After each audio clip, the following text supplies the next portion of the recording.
Tira niya nga.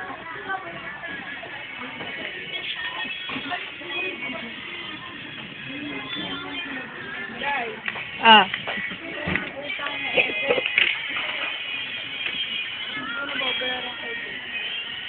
Ay, badet. Sabi nga pinakapang binayaran niya na daw. Nungaling talaga. Huwag na lang daw ma-initial. Kaya pala.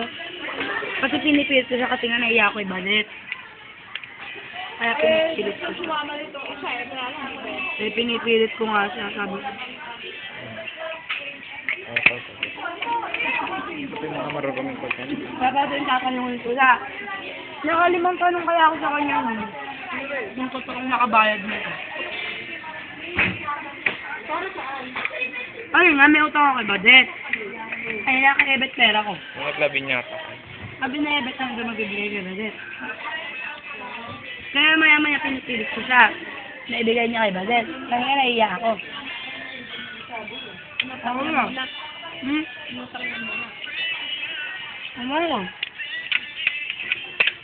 Sabi niya lang, nabigay niya na rin. Kaya hindi ko na pinoproblema eh. Ano ko na? Pero ang pinakaharap ng ulam.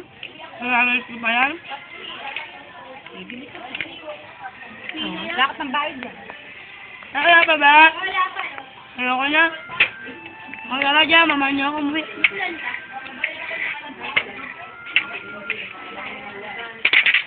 May bayad ba ito? Kala ko patikim.